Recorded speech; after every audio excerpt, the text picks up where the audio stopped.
individual that I'm going to introduce to the stage, and I know that we didn't have one of the drum major positions filled last year, and this year I was very hesitant because I knew that we would have a conflict with Walt Disney World for this young man to have the opportunity to go to the camp. He would not be able to do that because of that conflict. And I have never seen somebody work so hard to get it right. He's done an outstanding job.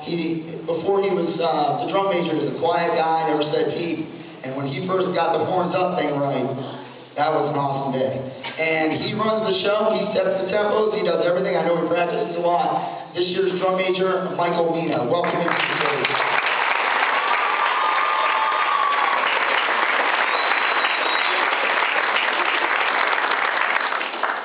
We're going to kick off with our opener this year, which was Thanks for the Memories. And Mr. Cole. We begin this evening's performance with a tune made popular by the punk rock band Fall Out Boy. The marching band gives you their rendition of Thanks for the Memories.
Another thing that's so great about this activity is that the core group of educators that are involved with it, the staff, as we would be called, or the directors, we've been together for a number of years.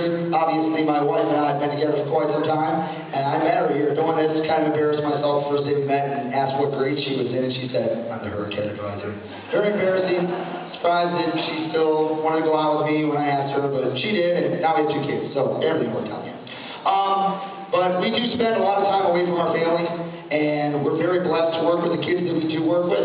But I know that I wouldn't be able to get through any given week with the 4 days of rehearsals and all the things that we have after school and being away from my family on the weekends. It helps so much that my wife is the hurricane advisor. And if you've been to a game and seen how awesome these girls perform compared to all the other groups that are out there, this is bar none the best dance line and flag corps I've ever seen. She does an awesome job. My wife is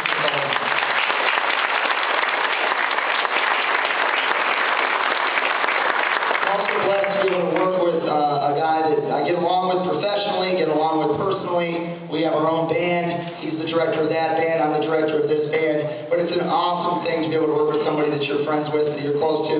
And we spend more time together during football season than we do with our families. And I tell you what, if you haven't had the chance to check out Wild Ginger over there on Rhytmn, We go there every single rehearsal day and order the same exact things every day and just sit down and have a chance to talk and enjoy ourselves before all the chaos and commotion begins.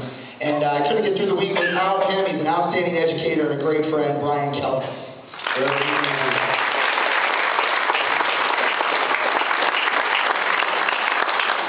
The other gentleman that works at the band is a returning alumni, and I do spend a lot of time with him as well, to and from games. He goes to all the away games, he does all the videotaping, he sets up all the equipment on the field, everything that we have. He comes to all the rehearsals.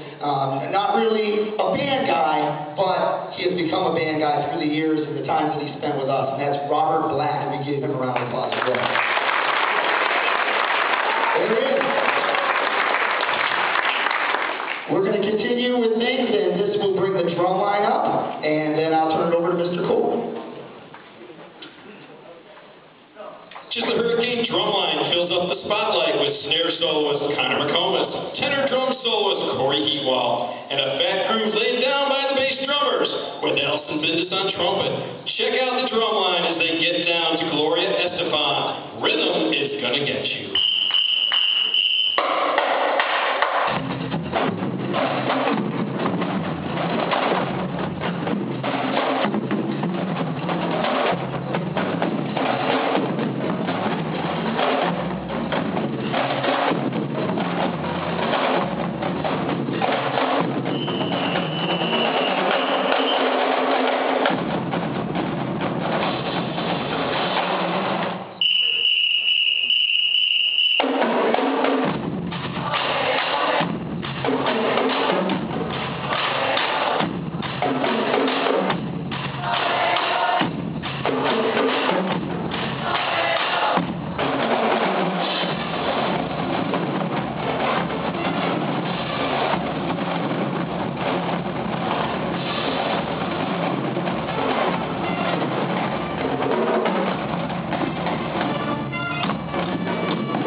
Before we move on to our next selection, that featured on trumpet, Allison Bindis, and she can stand. Trumpet solo. On tenor drum, David Frederick. On snare drum, Connor McComas. And the Martin Riley bass drum line on the little funky groove that they have at the end for those bass drummers. Also, I have a number of student leaders. Each section has a person that is a veteran, a leader, a great marcher, great player, and they really unify their group and are responsible for their group. Even so responsible, we have a huge performance coming up on Friday, which if you haven't heard about, then your kid's in for it because this is a big deal on Friday. We're playing at Fox 8 in the morning. We start playing at 7 a.m., but in order to be there, we have to be there at 6:30 a.m., and that means that the bus has got to pull down to Cleveland at 6 a.m., and that means that the kids report to the high school at 4:30 a.m. So it's going to be a very early morning. I want to appreciate you in advance. Thank you that you're going to be dropping your kids off at school that early in the morning. It is still dark at 4:30 a.m. if you didn't know. And you're also going to be getting a phone call on Friday morning. I'm going to be calling all the section leaders at 3:45 because that's what time I'm going to get into this building. And then I told all the section leaders to call their sections at 4 a.m. So just expect that phone call. It's very important that we're all here on time on Friday, just because we're really pushing that line as far as when the schedule happens. It's not like they can say, well, let's just postpone the news so the band's here. So make sure your kid gets up in the morning. We greatly appreciate it. It's an awesome opportunity we have. The section leaders that I have in this group, on the flute, we have Nicole Ely. And we have Wayne Stanton. And Ashley Santana on clarinet. In the saxophone section, Seaver Ewald. In the trumpet section, Stephen Summers. On trombone, Meredith Pesky. On tuba, Mark Long. In the drum line, Stephen Coyle. We have two seniors on the dance line, Jessica Schneer and Shannon Hale, which will be their section leaders and captains. Dance, kick, and do a little walking on sunshine.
Each week, on Mondays, when we come into the school, after we've had our Friday performance or our Saturday performance, we record and videotape every one of the performances, bring it into the classroom. If you've ever seen the news, it's something that comes home every Monday. It has all the details regarding next week's rehearsals, everything that's coming up, all that stuff on it. And then I also critique what we did on the field on Friday night. We go over that, every kid takes a look at it, and each week we do a Player of the Week. And it's not necessarily an upperclassman or anybody in particular that's just, usually by the time they're an upperclassman, we know they're a leader and we appreciate that. But it's the underclassmen that maybe step up and do something that they've been challenged with through middle school on into high school or something like that. And we usually recognize them for something that they've done that's been very special that week. And we call them Players of the Week, and they're very appreciative, and we appreciate all that they do. The Players of the Week are mentioned in your program, and they were for this year so far. We have one more to give, but we have Michael Mina, Walter Majeski, Brian